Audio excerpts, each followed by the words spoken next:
Well, there you have it, another loop around the sun, but I sure had fun. So come along and let me share with you some of the adventures I had during 2015. I kicked off the new year with a trip with my good friends LaWanda and Mike down to Gilhooly's, a quaint restaurant in San Leon along the western edge of Galveston Bay.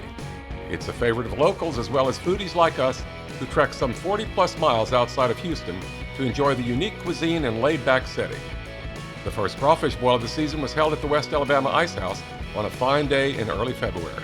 I hosted the first of my 2 bacon and bubbly brunches in mid-March. My old high school buddies Ken, Bob, and George were in town as well. Later in March, along with several of my good friends, I ventured down to New Orleans to celebrate my 70th birthday with lots of good food, adult beverages, and camaraderie.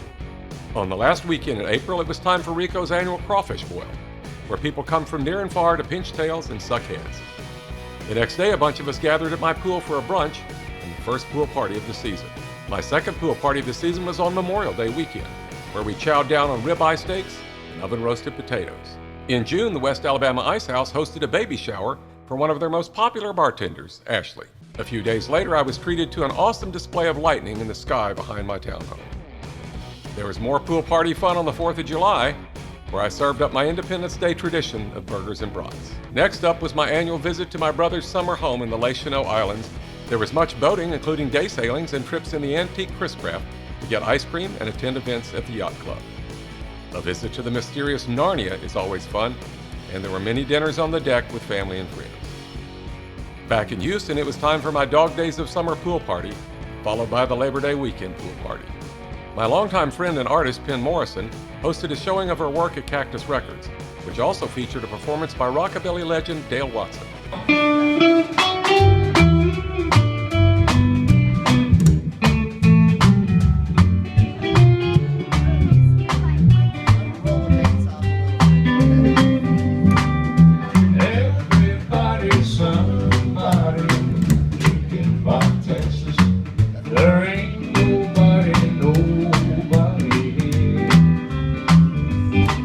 My high school buddy Ken Ruth from Austin found a used Airstream trailer he wanted to buy.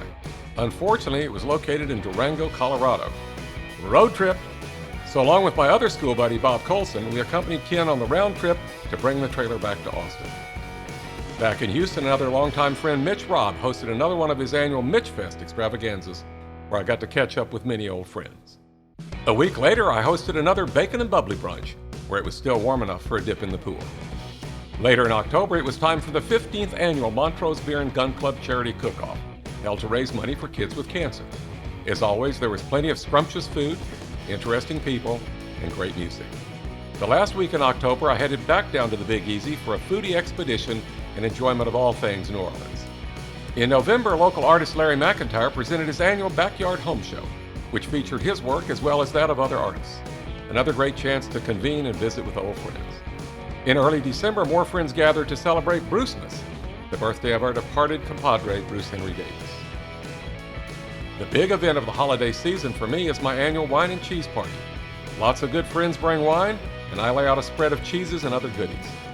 And finally, on Christmas Day, I joined with my longtime bookkeeper, Carla, and her husband, Philip, for a day in the country at the ranch-end of Eric and Bernadette. The featured dish was Eric's award-winning chili, and later we enjoyed some darts in the man cave and some horseplay in the pasture. I'm Ron Scott, and if you enjoyed this, please like and share, and may you have a very happy and prosperous new year.